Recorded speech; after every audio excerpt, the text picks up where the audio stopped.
1, 2, 3. 1 in 4 children in America love someone who struggles with addiction. This problem is huge, and it's ironic in that there's so many boys and girls, and yet so many of them believe they're the only one. But addiction is also a disease of silence, shame, and secrecy. So there's a great deal of isolation. For 3 decades, the Betty Ford Children's Program has helped a diverse group of kids aged 7 to 12 cope with the chaos caused by addiction in their home. Were you surprised when addiction grabbed you? Yes. My mom was stuck with addiction, and it was kind of sad. When she used alcohol, more of the time she spent by herself. There was kind of a lot of tension, and there was sometimes fighting. You feel like it's your fault, and you just don't feel so good about yourself. This is a family disease. Alcoholism and drug addiction, a family disease. Everybody gets hurt, but keep this in mind. Children first hurt, last helped. And that's not okay. We need to reach these boys and girls. We need to help them turn their lives around and have hope and help and healing. Through age-appropriate learning and play, the Betty Ford Children's Program teaches kids how grown-ups are trapped by addiction and how to separate the disease from those they love.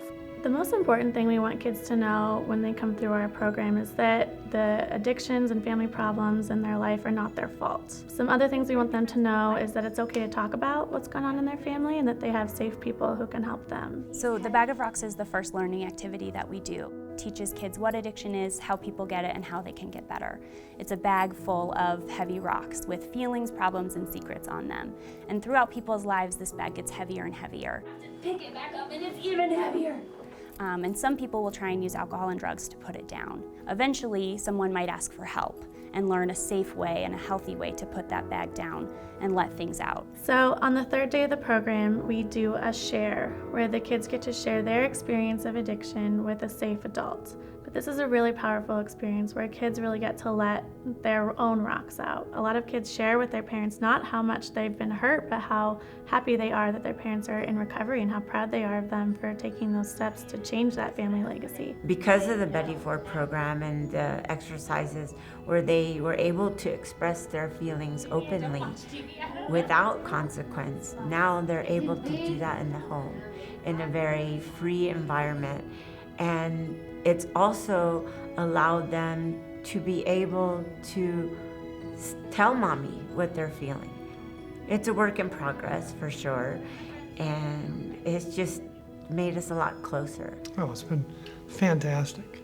It really gave the children an opportunity to voice, their feelings. I would say participate immediately. The sooner the better. And so when they learn that it's not their fault, that there's nothing they could do to cause it or make it stop, it really does lift off of their shoulders, and they learn that they don't have to carry that around, that they can be a kid and have fun and worry about kid stuff while it's the grown-up's job to take care of themselves. And the Betty Ford Children's Program will not turn away any child who is unable to pay. Knowing that it's not my fault just makes me feel more happy about myself. You have to find a safe place and safe people to talk about your feelings. Now we know what our mom was experiencing, and she couldn't let go without a lot of help. It was just really, the Betty Ford program was really fun, and they made it like a fun way to learn. These boys and girls are survivors. And part of how they survive is they learn don't talk, don't trust, and don't feel. And yet when they come to the Betty Ford Center Children's Program, what are we asking them to do? To trust us, to talk to us, to tell us how they feel. And the miracle is they do it.